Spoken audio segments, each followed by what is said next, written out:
Buenas tardes a todos y todas. Sean bienvenidos a esta nueva actividad académica de la Asociación Argentina de Derecho del Trabajo y de la Seguridad Social, la Casa de Todos. Sean también bienvenidos los distinguidos miembros de las asociaciones y academias extranjeras que nos visitan, de Colombia, de Perú, de México, de Uruguay, de Venezuela, de Panamá, Brasil, Ecuador y República Dominicana. A todos sean muy bienvenidos. Muchas gracias por estar.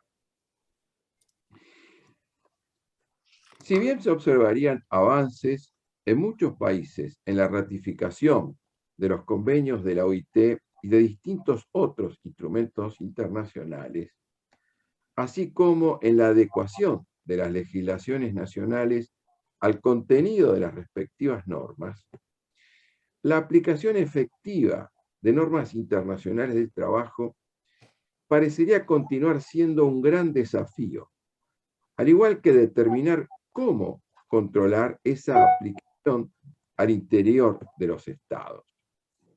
En Europa, en el ámbito del derecho laboral, algunos autores han considerado al efecto de significativa importancia la remisión a las fuentes internacionales que realizan algunos instrumentos constitucionales, entre ellas las resoluciones del Comité de Libertad Sindical o los pronunciamientos de la Comisión de Expertos en Aplicación de Convenios y Recomendaciones de la OIT, que se presentarían como una suerte de auditoría o fiscalización externa más objetiva para el análisis de las prácticas y normas nacionales. Bien que, como señala Bonet Pérez, se trataría en rigor de un control institucional sustentado más en la persuasión que en la corrección de las deficiencias observadas en la conducta estatal, y en todo caso basadas en el ejercicio de una presión que se basa en argumentos políticos o morales, antes que una voluntad explícita de juzgar y sancionar jurídicamente al Estado miembro. De otro lado, un interrogante adicional que parecería presentarse sería el de cuál es el espacio que cuentan las normas internacionales en el ámbito interno de los países. Esto es, las constituciones admiten explícita o implícitamente la superioridad de los tratados internacionales sobre las normas internas en caso de conflicto. En su caso, ¿se está ante una relación jerárquica o de otro tipo entre las mismas? Y a su vez, ¿cuál es el grado de aplicación efectiva de las normas internacionales en los ámbitos nacionales? Para referirse a esta temática, y más específicamente a la aplicación de las normas internacionales por los tribunales españoles, nos acompaña virtualmente hoy el distinguido profesor español José María Gerlich Peset, un viejo conocido de nuestra casa y al que hemos tenido el gusto de contar el año próximo pasado en otra conferencia magistral. El profesor José María es licenciado en Derecho por la Universidad de Valencia.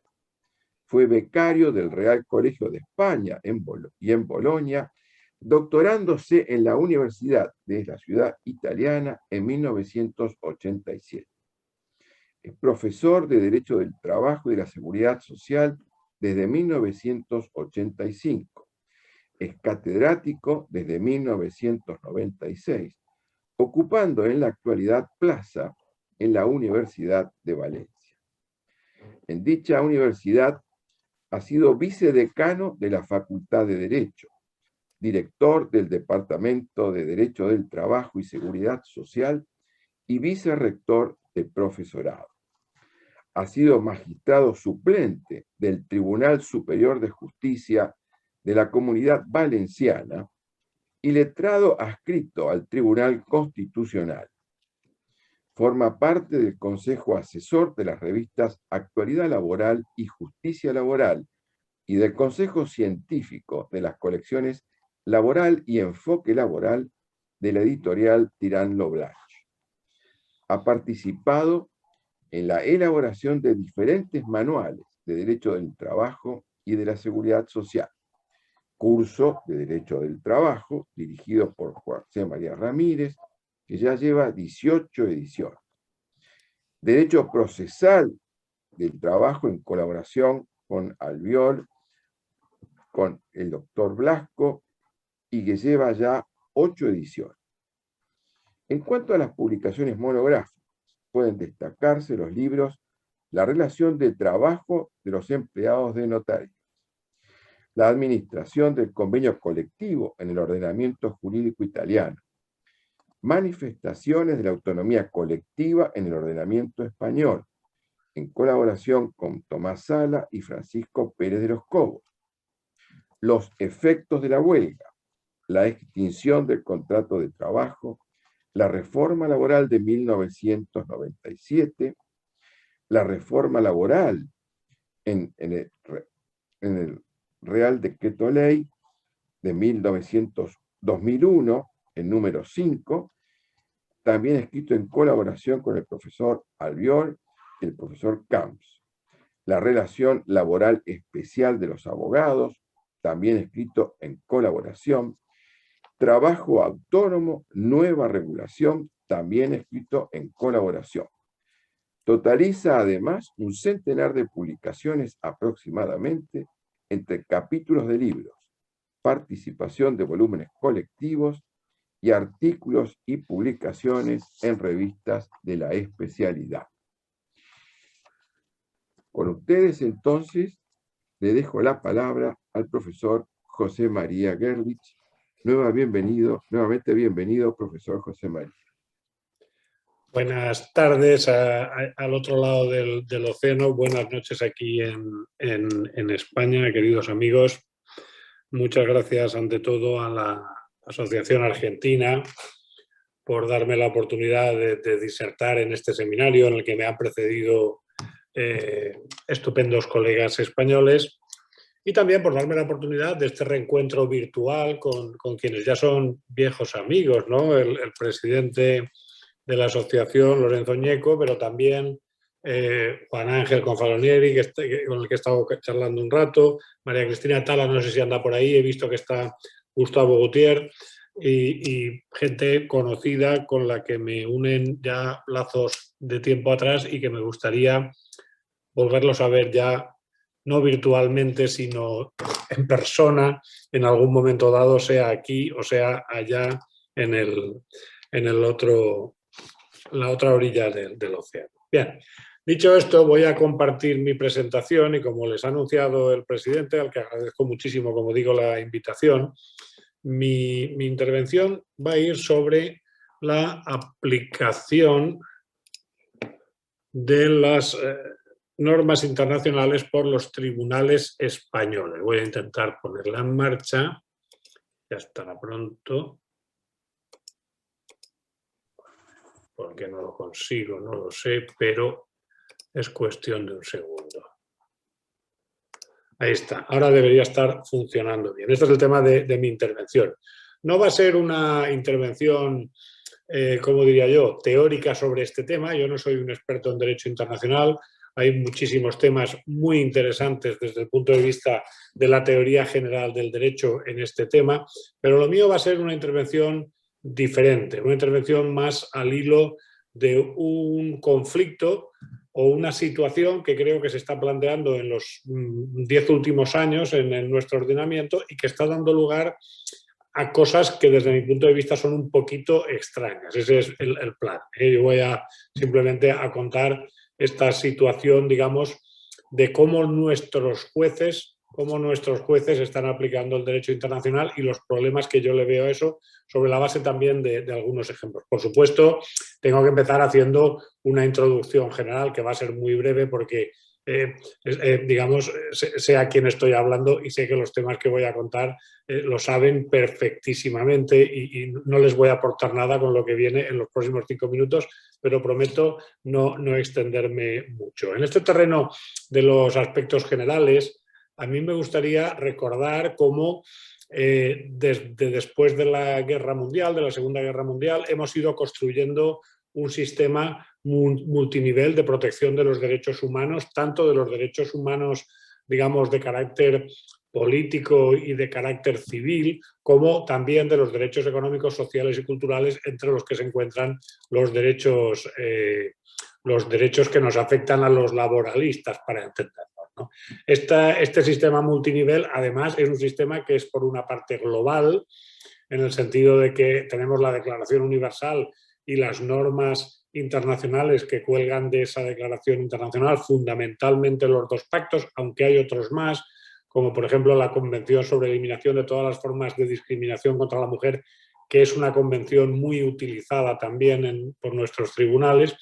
Y luego también tiene una parte regional de carácter europeo, ¿no?, que está encabezada por el Convenio de Derechos Humanos del año 1950 en el marco del Consejo de Europa, que tiene un componente social, que es la llamada Carta Social Europea, que viene del año 1961, y que también, en el ámbito más estricto, territorialmente hablando, de la Unión Europea, tiene su dimensión en la Carta de los Derechos Fundamentales de la Unión Europea, que se aprobó en el año 2010. Esto es algo muy conocido.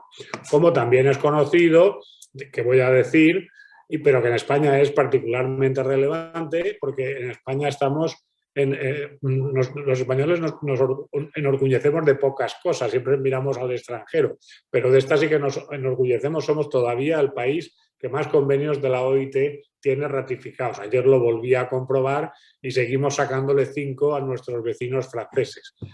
Además, como pueden ver en ese cuadro, que los traje ayer de las estadísticas de la OIT, la mayor parte de los países, está Uruguay también bien situado en el ranking, pero estamos hablando de países del entorno europeo, de los que habitualmente consideramos como hermanos en los modelos laboralistas, fundamentalmente Francia y Bélgica. Por tanto, un sistema multinivel de protección de derechos, un sistema muy nutrido de normas internacionales generadas por la OIT, que en Europa en general y en España en particular aceptamos como las ratificamos sin grandes problemas.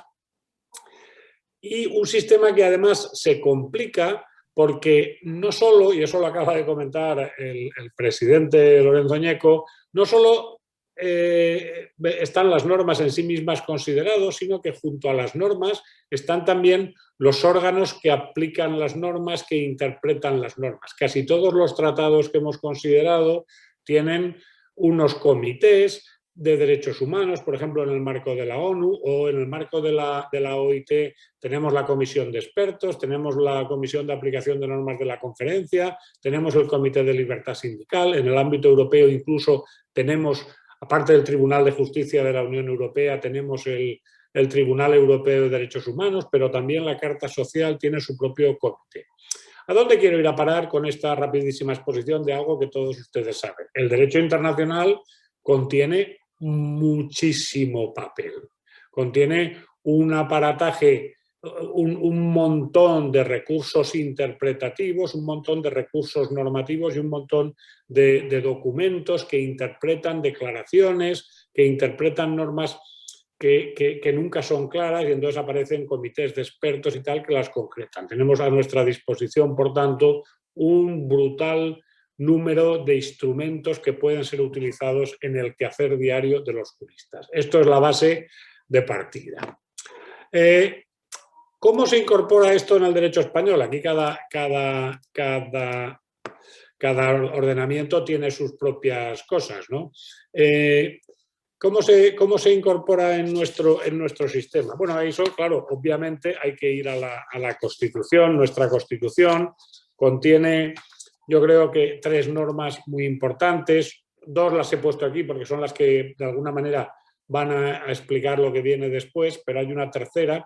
La más importante probablemente es el artículo 10 que inaugura la declaración de derechos que lleva la Constitución y que dice que los derechos reconocidos a continuación, donde ya vienen todos los derechos fundamentales y las libertades públicas, se interpretarán conforme a los textos internacionales en materia de derechos humanos. Con lo cual, todo ese sensacional aparato normativo que hemos visto se incorpora de alguna manera por ese portillo que abre el artículo 10.1 de nuestra Constitución.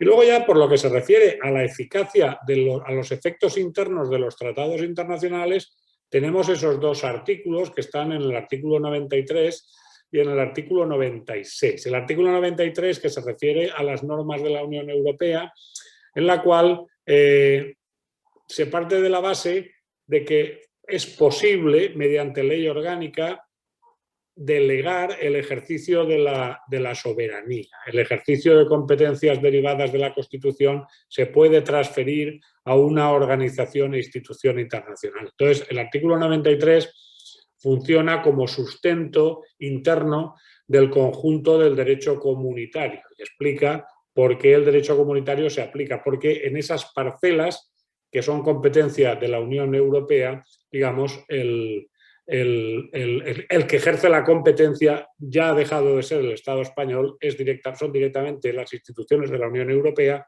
y, por tanto, eso es lo que hace que el derecho europeo sea obligatorio, directa y eficazmente en el ordenamiento interno. Por el contrario, el resto de las normas internacionales tienen artículo 96 que establece este precepto, ¿no? que es un precepto en el cual, aunque no sabemos muy bien, yo esto todavía nunca lo he tenido muy claro, si es un problema de jerarquía, pero sí que parece darnos a entender que los tratados internacionales válidamente celebrados por España, una vez publicados oficialmente, se convierten en normas, forman parte del ordenamiento interno, se convierten en normas directamente aplicables en el interior y que además solo pueden ser derogados, modificados o suspendidos en la forma prevista por los propios tratados o en el derecho internacional. Por tanto, en caso de que una ley entre en conflicto con ellos, la ley no prevalece, da la impresión de que prevalece el tratado.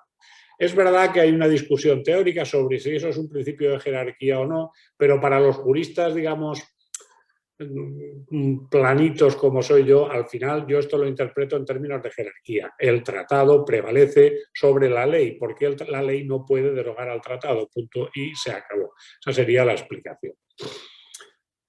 Trasladado esto al plano judicial, pues yo creo que ¿cómo se garantiza esa posición que el artículo 93 y el artículo 96 establecen para las normas exteriores?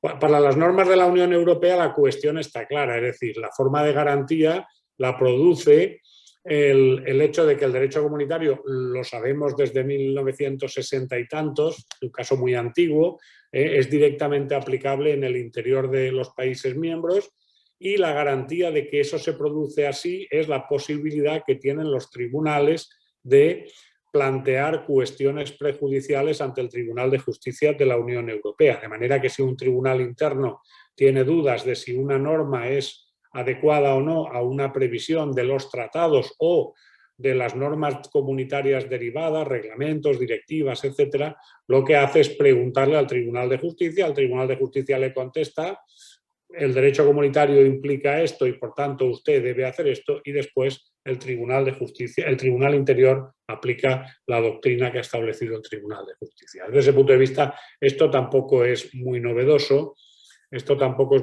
porque lleva ya mucho tiempo funcionando así. Con las normas internacionales la cosa ha sido un poquito más complicada, la cosa ha sido un poquito más complicada, porque con las normas internacionales ha habido diferentes teorías. Aunque desde el principio se partía de la base, en línea con lo que acabo de comentar, artículo 96, de que la norma internacional, una vez publicada, prevalecía sobre la ley, no quedaba claro si el juez podía o no podía dejar de aplicar una norma legal porque la consideraba contraria a un tratado. Esto, desde el punto de vista, digamos, de la división de poderes y de la supremacía del poder legislativo, que son dos componentes esenciales del rule of law, del Estado de Derecho, parecía una herejía. Entonces, digamos, inicialmente se discutía si cuando un juez entendía que una norma legal era contraria a un tratado, debía plantear cuestión ante el Tribunal Constitucional para que fuera el Tribunal Constitucional el que declarara que esa norma legal era contraria al tratado y, por tanto, de forma inmediata era contraria a la Constitución, al artículo 96, ¿de acuerdo?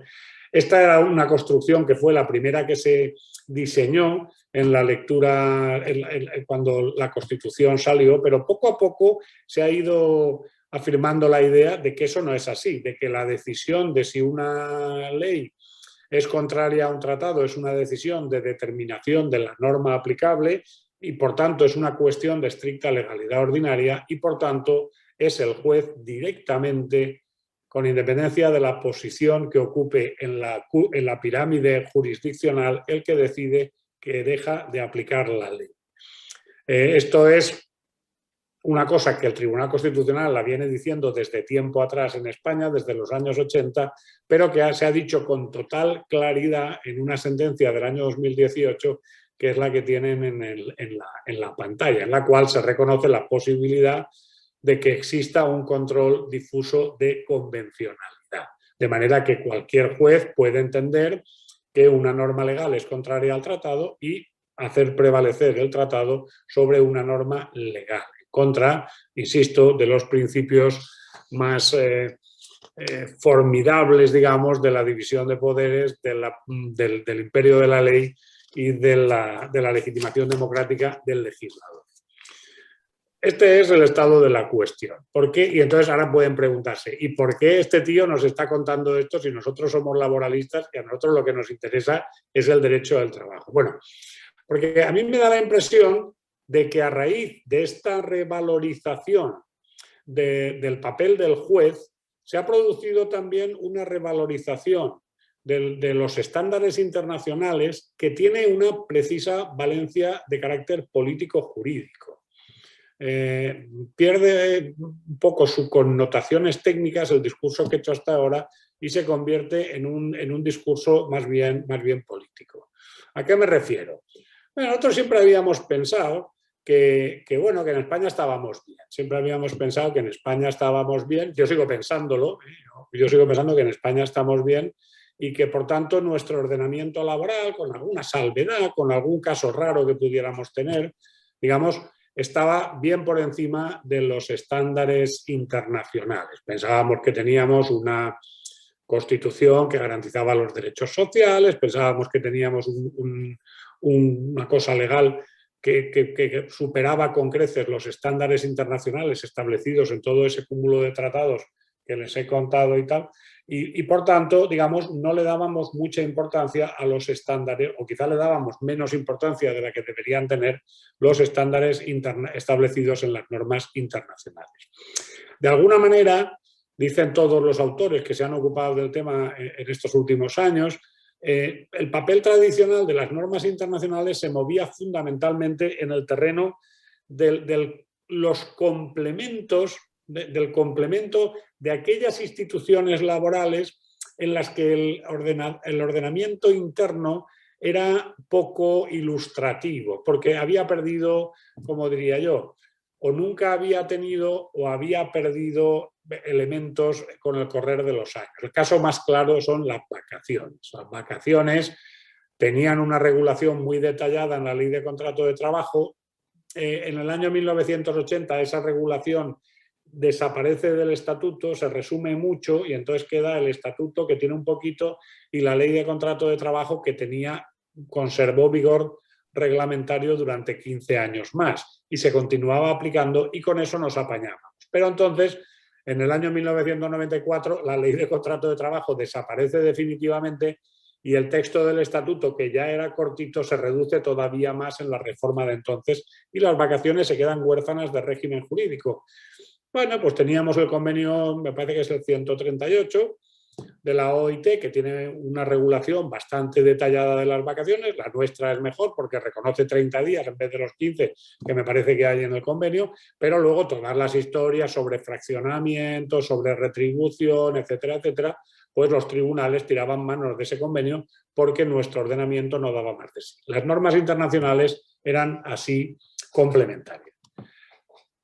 ¿Qué es lo que ha pasado en la última década desde mi punto de vista? Que hemos visto otra cuestión. Hemos visto que las reformas laborales han degradado los estándares internos y entonces, de alguna manera, se ha intentado buscar en el derecho internacional, en las normas internacionales y en los organismos que aplican esas normas internacionales una defensa, un dique frente a esas reformas laborales que desde el año 2010, 2009, 2010, 2011, 2012, 2013 han venido degradando los estándares del derecho interno, han rebajado indemnizaciones por despido, han cambiado la modificación sustancial. Entonces, se ha intentado ahí encontrar un dique de contención a esas reformas laborales. Ese papel lo ha visto la doctrina, que ha revitalizado todas las cuestiones vinculadas al derecho internacional y también, y eso es lo que les voy a contar a continuación, muy rápidamente, ha pasado al debate judicial con algunos ejemplos muy concretos que les voy a comentar. Aprovechando ese control difuso, ese formidable poder que reconoce la sentencia del Tribunal Constitucional y la jurisprudencia anterior de que los jueces dejen de aplicar la ley porque consideran que es contraria a un tratado, hay un sector de la clase judicial que ha, digamos, dado un paso al frente y ha dicho vamos a digamos, intentar detener o a intentar matizar las cuestiones que surgen del normal debate judicial. Estos efectos pueden, digamos, incrementarse a raíz de un episodio que se ha producido en los últimos meses, que es la ratificación de la Carta Social revisada.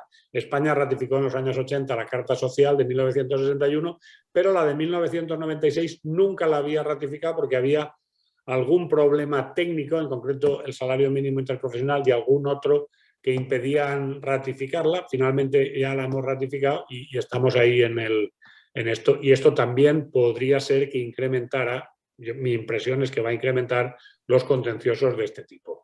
Me gustaría contarles algunos problemas interpretativos concretos que a mí me dejan meditabundo como su pensador en la plaza, creo que es la plaza del Congreso la que tiene esto.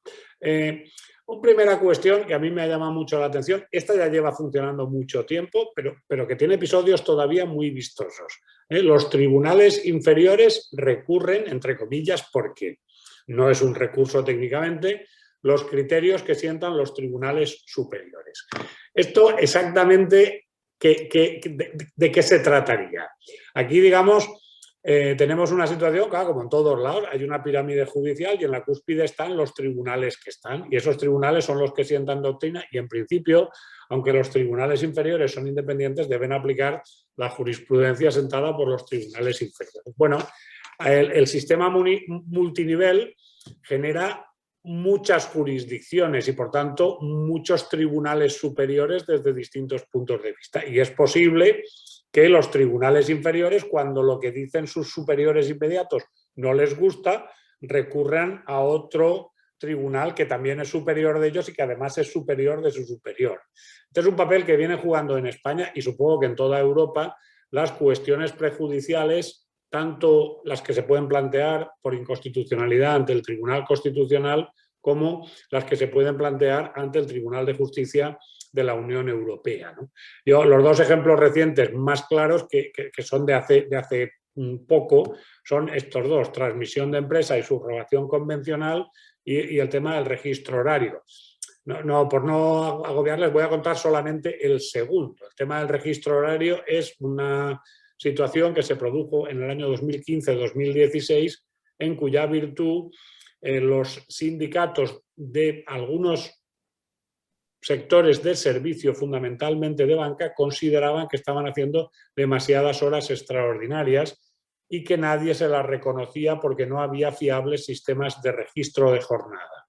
Y entonces, en una pirueta que no deja de resultar bastante extraña, los sindicatos recurren a los tribunales para que los tribunales obliguen a las empresas a poner un control horario y de la jornada de los trabajadores, un registro de entrada y de salida. No haré ningún comentario sobre el particular. ganan en la Audiencia Nacional. El asunto llega a la Audiencia Nacional y los sindicatos ganan en la Audiencia Nacional y las empresas quedan condenadas a registrar la jornada de sus trabajadores. Se recurre al Tribunal Supremo por parte de las empresas, porque debían tener interés en no registrar, y el Tribunal Supremo dice: esto no está dicho en ningún sitio, no hay ninguna obligación de que las empresas registren la jornada de sus trabajadores.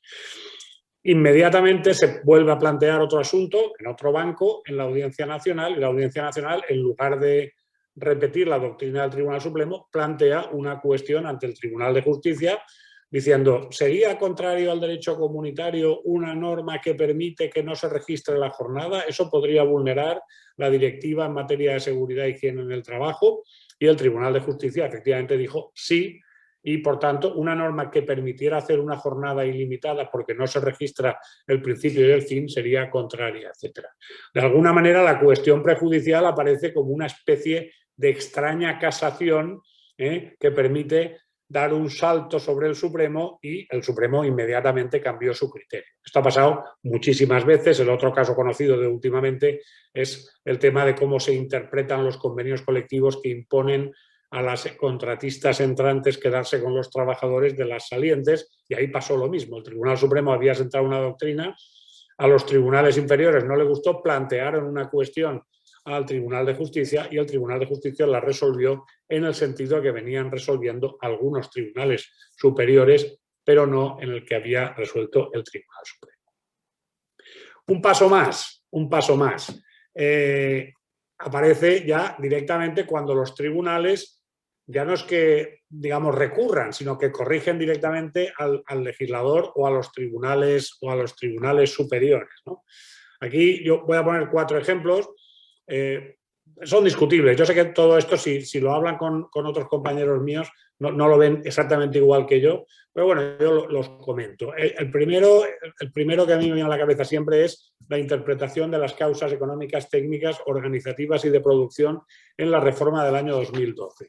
Si una cosa quedaba clara en la reforma, daba mucho vértigo, daba mucho miedo, pero si una cosa quedaba clara era que no existía control judicial sobre la razonabilidad de las decisiones económicas de las empresas. Las empresas solo tenían que probar la causa y no tenían que probar ningún tipo de proporcionalidad, ningún tipo de nada.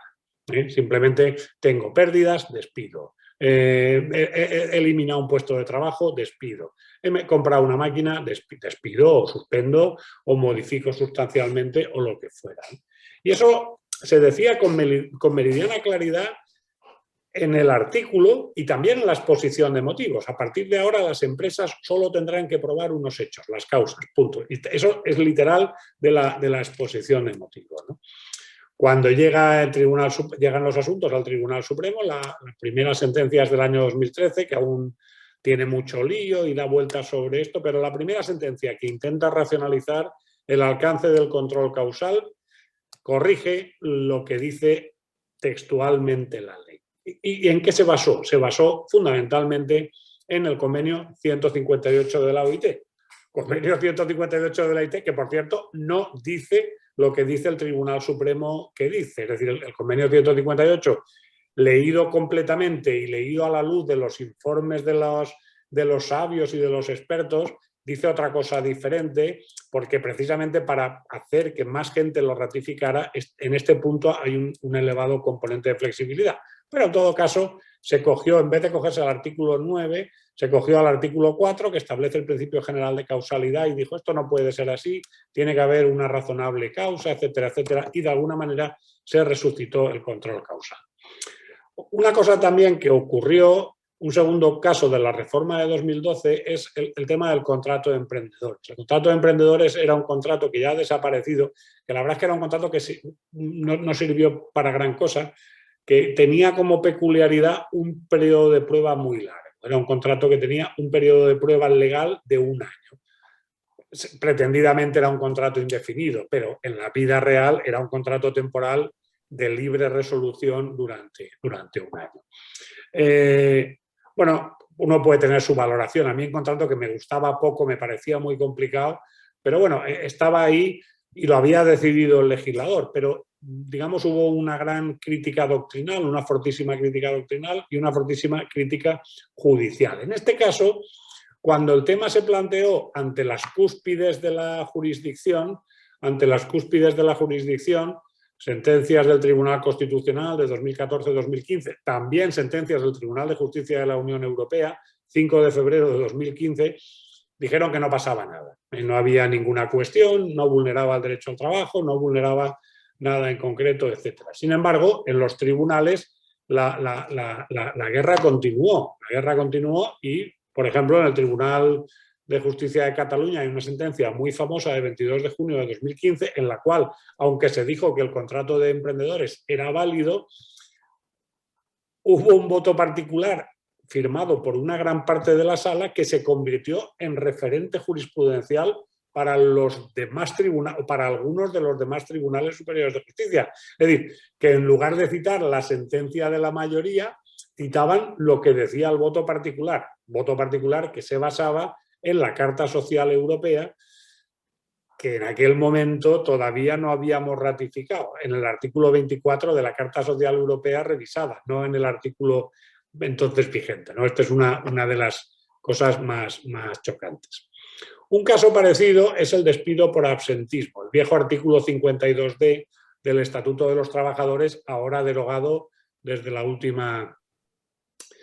por el último gobierno. El artículo 52D permitía que cuando un trabajador tenía unos ciertos porcentajes de absentismo dentro de una situación determinada durante un periodo de tiempo, pues se le podía despedir no por despido disciplinario, sino por despido objetivo pagándole 20 días. Este tema fue objetado ante el Tribunal Europeo. Sentencia de 18 de enero de 2018 dijo que ahí no había nada, no era una discriminación por enfermedad.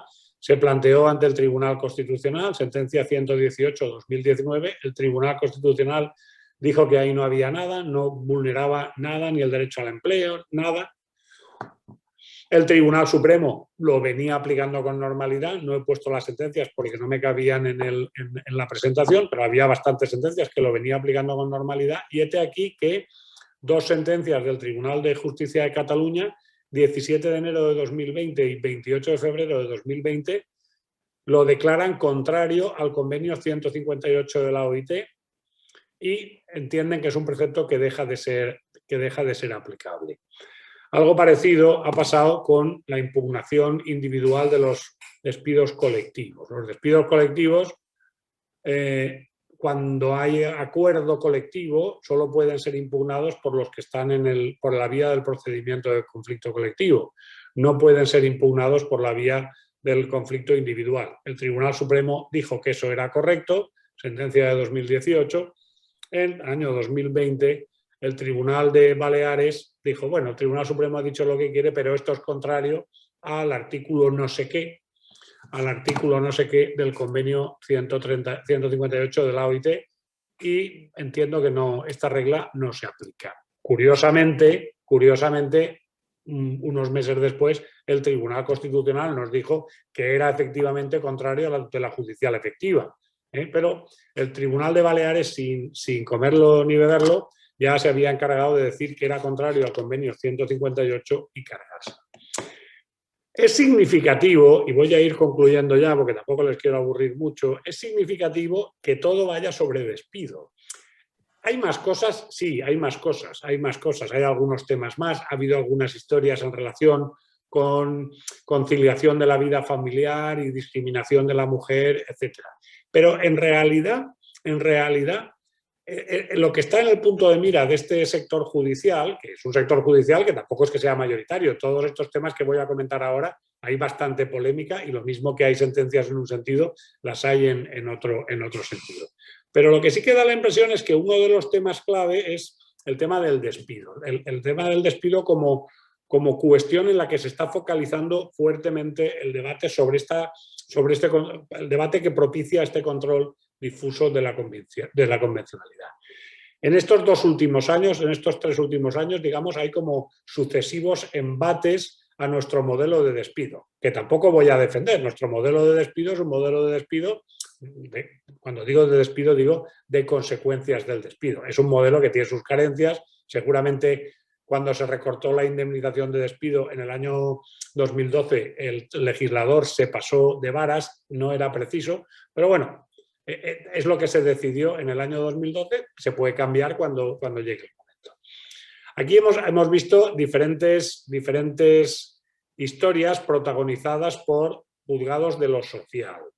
En los tribunales superiores con más dudas, aunque algún tribunal superior ya ha sucumbido, ¿no? Pero los dos primeros casos que voy a poner son más complicados y no han pasado de los juzgados de lo social. Los tribunales superiores de justicia los han corregido. El primero es el intento de generar más supuestos de nulidad del despido. La regla general es que el despido es improcedente, lo cual tiene efectos fundamentalmente indemnizatorios, y la nulidad parece una rara avis en nuestro sistema que solo existe en ciertos casos y que tiene una tutela mucho más fuerte. Entonces, el ampliar los supuestos de nulidad y supone ampliar también la tutela de los trabajadores, ¿no? Entonces, digamos, en relación con las medidas concretas relacionadas con el COVID se ha planteado este problema. ¿Qué pasa cuando se despide en contravención de la prohibición de despedir durante la pandemia? Que sigue vigente.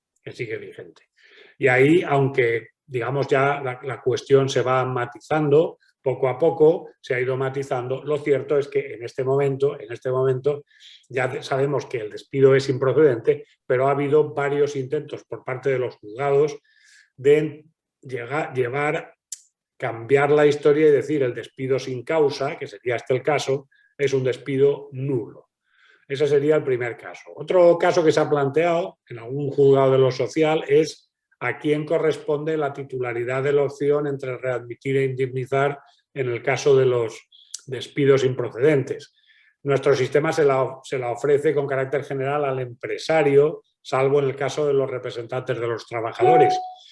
Pero algunas lecturas, me parece que es del artículo 10 del convenio 158, podrían conducir a otra conclusión y que la solución preferida tiene que ser el restablecimiento de la relación. Desde este punto de vista ha habido también alguna sentencia en esta línea.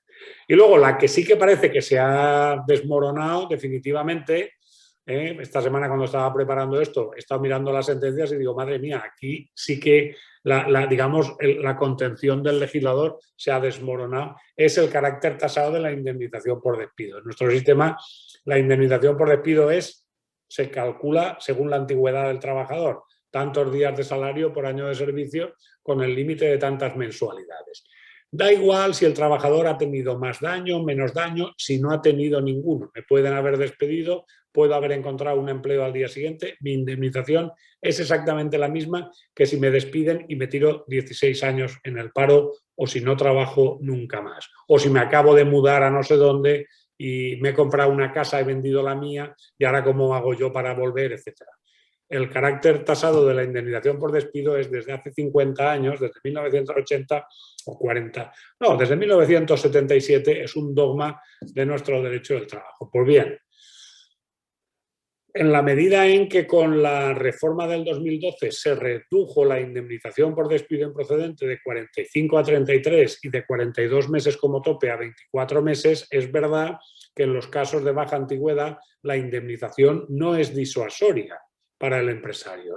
Un empresario que tiene un trabajador con poca antigüedad no tiene un diferencial para despedir conforme a derecho, porque al final, entre pagar los 12 días de la extinción del temporal, pagar los 20 días de la extinción por causas objetivas o pagar los 33 días, cuando hay una diferencia, una antigüedad de un año, de año y medio o de 2 o de 3 años, estás hablando de una mensualidad de salario y por tanto eso no es relevante y te tiras al despido improcedente porque es lo más sencillo y lo más práctico.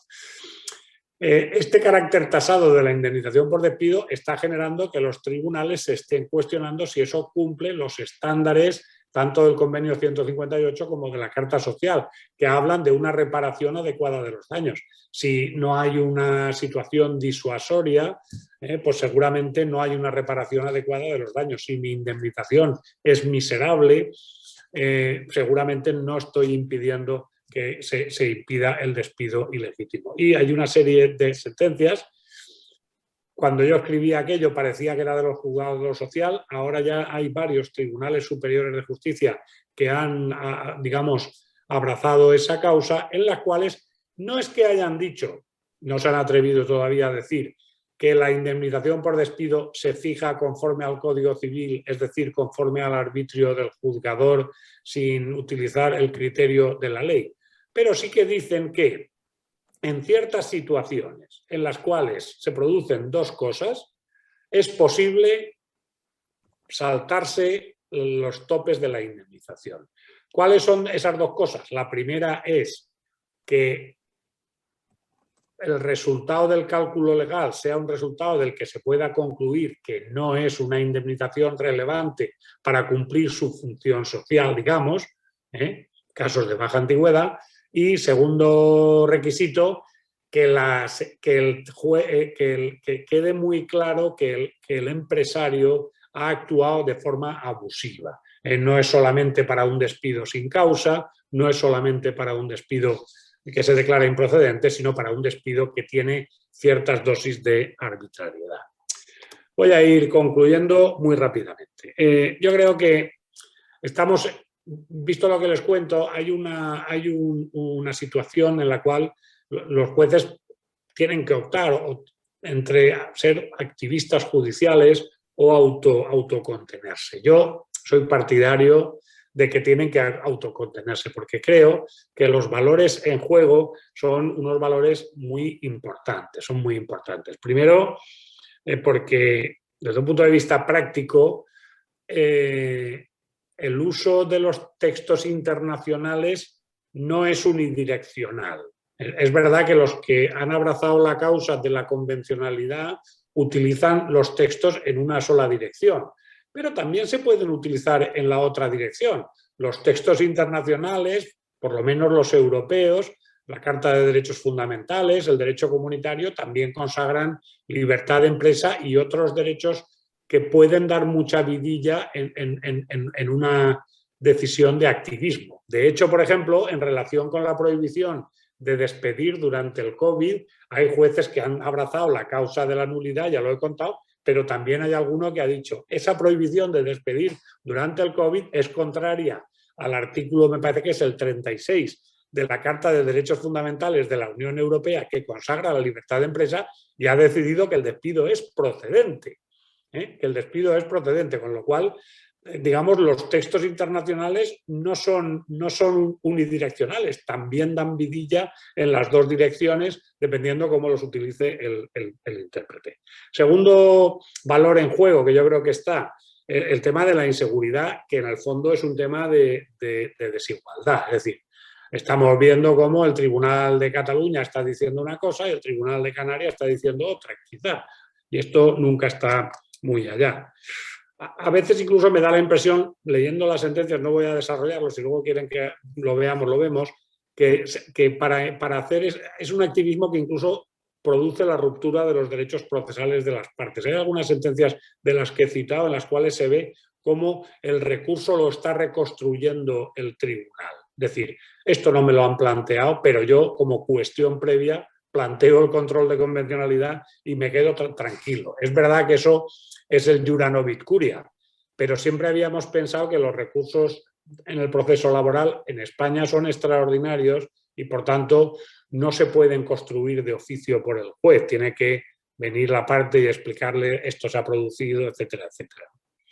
Y luego, sobre todo, lo dije al principio, yo creo que si abusamos del derecho internacional, pues se produce una alteración del funcionamiento de los fuentes y sobre todo de los valores que hay detrás. Yo creo que se produce una alteración en la división de poderes, quién legisla y quién aplica el derecho, y también en el modelo español la legitimación democrática del poder legislativo y del poder judicial es, aunque formalmente es la misma, la Constitución y el pueblo español, en la práctica es muy diferente. A los diputados los elegimos todos los años, mientras que a los jueces no los elegimos nunca.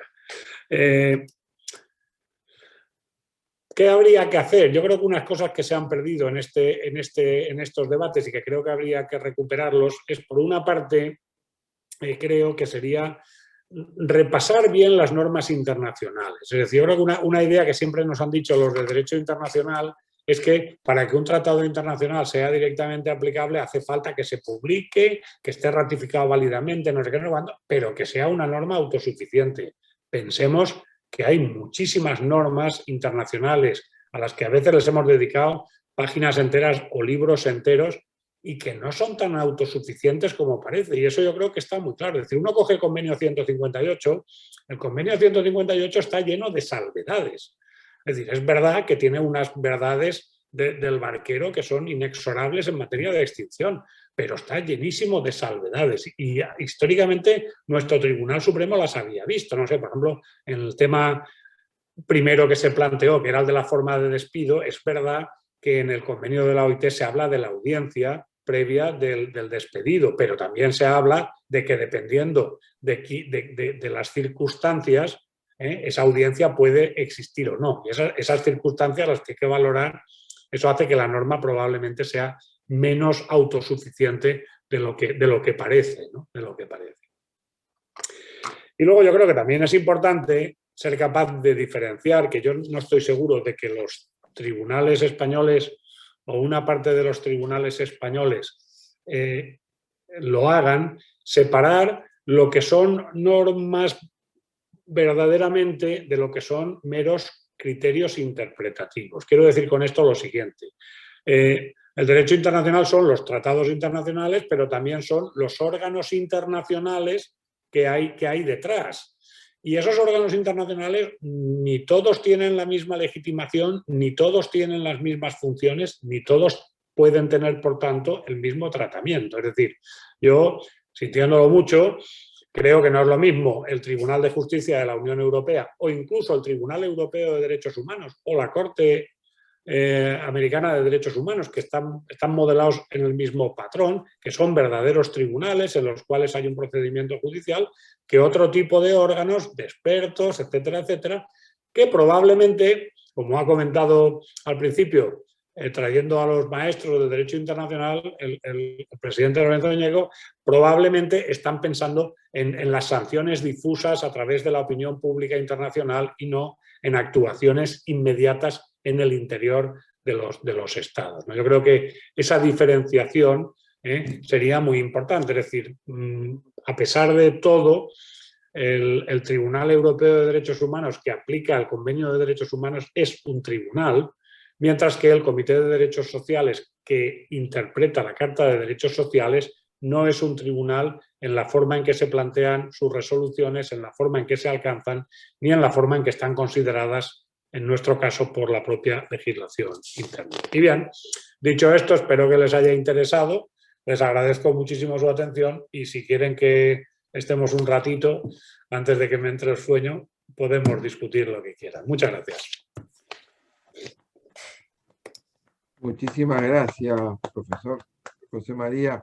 Realmente, antes que aburrido, como dijeras, realmente es brillante y además estimulante, porque, digamos, tiene una vastedad y una calidad la exposición que invita a la reflexión permanente.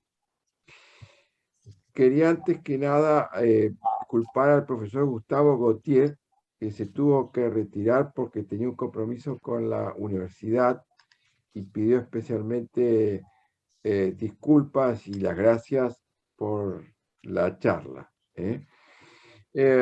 Antes de transmitir la palabra a toda la audiencia que están invitados a formular sus comentarios y preguntas a aquellos que los tuvieran, simplemente le habilitamos el micrófono, así para poder hacerlo. Quería yo hacer una pequeña consulta. Respecto justamente de estas referencias del final, me gustaría alguna reflexión sobre cómo se ha aplicado dentro del régimen español los dictámenes que tienen pronunciados los organismos tales como la Comisión de Expertos de Aplicación de convenios y recomendaciones o los pronunciamientos del Comité de Libertad Sindical, ¿en qué carácter han sido aplicados esos dictámenes, esas opiniones dentro del ordenamiento español? Vamos a ver, en relación con la OIT, tenemos una vieja sentencia constitucional, muy antigua, del Tribunal Constitucional, en la que se viene a decir que, pero no es técnicamente del Comité de Libertad Sindical, es algo de libertad sindical, pero es que viene a decir que las recomendaciones de la OIT, que no son obligatorias, es sabido, pueden utilizarse como criterio interpretativo también. Después no tenemos experiencia en la jurisprudencia constitucional porque las cuestiones que se han llevado, claro, aquí todos van donde pueden, las cuestiones que se han llevado a la OIT siempre son más complicadas que dentro de la comisión de expertos prosperen, ¿no? O sobre todo en el propio Comité de Libertad Sindical. Entonces, las conclusiones sobre la reforma eran, con estas cosas que tiene el tripartismo también, era como un poco, no estaba claro si el comité estaba o no estaba a favor de lo que había pasado y, por ejemplo, con el contrato de emprendedores no se ha utilizado. Lo que está dando mucha energía, entre comillas, a los tribunales, digamos, que van en esta línea que estoy contando, son las resoluciones, las decisiones que toma él y los informes, pero sobre todo las decisiones que toma el Comité de Derechos Sociales que aplica la Carta Social Europea. Que las utilizan a menudo porque a veces esos informes a veces pasan al Comité de Ministros y el Comité de Ministros los acepta. Y entonces nosotros no teníamos ratificado el Comité de Derechos Sociales, ahora sí, pero antes no, el Comité de Expertos, pero el Comité de Ministros sí que estaba en la Carta original y entonces de alguna manera se establecía una cierta vinculación para el Estado español. Y, por ejemplo, en el contrato de emprendedores se ha utilizado la doctrina del Comité de Derechos Sociales para llegar a la conclusión de que era contrario al derecho internacional. Es decir, hombre, si España no era parte, ¿cómo ha podido ser? Porque se ha utilizado la doctrina sentada para un contrato muy parecido que hicieron los griegos también en aquella época. Los griegos sí que lo tenían ratificado y entonces esa doctrina se ha utilizado, ¿no? Es decir, que sí que se va incorporando, ese tipo de informes, dictámenes, que muchas veces no tienen la estructura del case law, no son un pronunciamiento sobre un caso concreto con partes y tal, se están incorporando. Bien. Muchas gracias, José María. ¿Alguien quiere hacer algún comentario o alguna pregunta al expositor? Simplemente tiene que levantar la mano. No. Si no, no pasa nada, ¿eh? No pasa nada. No, estamos bien. Yo, si les ha interesado ya me encanta la idea. Y si les ha quedado todo clarísimo, pues mejor. Sí. Bueno, parecería que tenemos todo claramente. No sé si Juan Ángel quieres hacer alguna reflexión. Pero no sufras, Juan Ángel, no te preocupes. No. No se te oye. Ahí está, ahora sí. Ahora. Bien, ya que Lorenzo me ha empujado a preguntarte, entonces... Invitado. Bien, la pregunta sería esta, José María. Tú has hablado de la disuasión, del efecto disuasorio que debe tener el régimen de despido para que realmente sea tuitivo. Y me venía a la mente algo que se ha vuelto a discutir aquí en Argentina, que ustedes lo han discutido en su momento, pero tengo entendido que el debate no ha vuelto sobre este aspecto, por tanto, estamos en conjeturas respecto de España, no en Argentina. En Argentina se ha reflotado la posibilidad de incorporar en materia de despido un sistema de, como se suele llamar, de fondo de cese laboral, un fondo que se va nutriendo de aportes efectuados por el empleador, la famosa mochila austríaca, y que, bien, no tuvo tratamiento en el Congreso durante el gobierno anterior, pero las propuestas de los candidatos a legisladores van por ahí. Algunos legisladores. Yo te quería preguntar cuál es tu criterio acerca de estos fondos, si realmente cumplen ese fin disuasivo que tiene que tener un régimen de despido para la tutela del despido improcedente, o lo contrario, ¿no?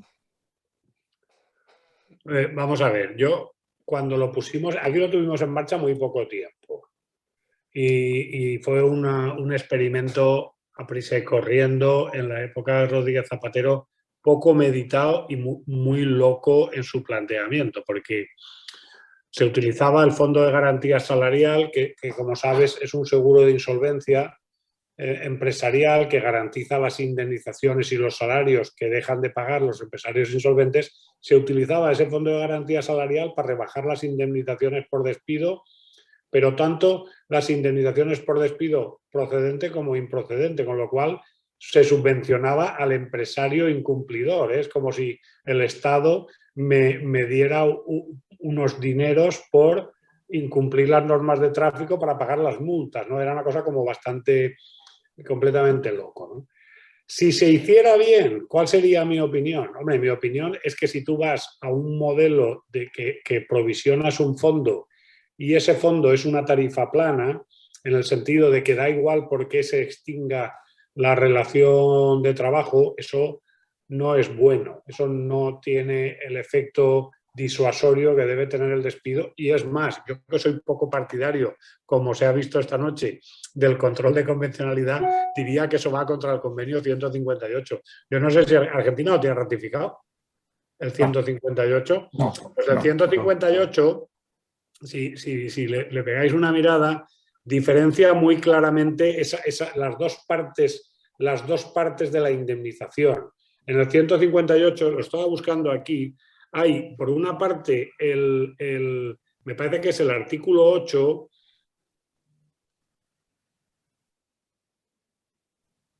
no, es el artículo 10 y el artículo, o el artículo 9 y el artículo 10. Uno es el 9 y otro el 10, o uno es el 10 y el otro es el 11. En el 1, digamos, se dice, cuando un trabajador pierde su puesto, tiene que tener o un preaviso o una indemnización. Es decir, ¿por qué? Porque la pérdida del puesto, cuando no es culpa de él, cuando no es despido disciplinario, digamos, le genera unos daños que el empresario tiene que compensar. Es posible que no sea culpa del empresario, pero tampoco del trabajador. Y ahí una tarifa plana sí que funciona bien.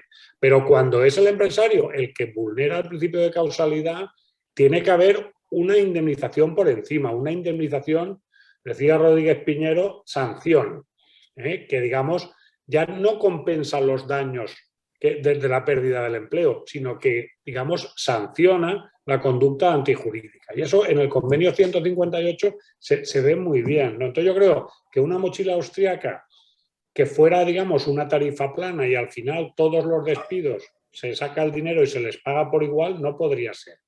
Una tarifa plana que funcionara como compensación de los daños que un trabajador tiene por perder el empleo cuando no es por su culpa, puede funcionar bien. De hecho, el seguro por desempleo es eso, es decir, tú pierdes el trabajo, cobras el desempleo y punto y se acabó. De hecho, en el esquema de la OIT puedes eliminar la indemnización si cobras el desempleo. Podrías eliminar la indemnización si cobras de la mochila, ¿no? Pero tendría que haber siempre un sistema que permitiera graduar la culpabilidad de la empresa, pienso yo. Y aquí sí que digo que en nuestro caso nos lo impondría el convenio de la OIT.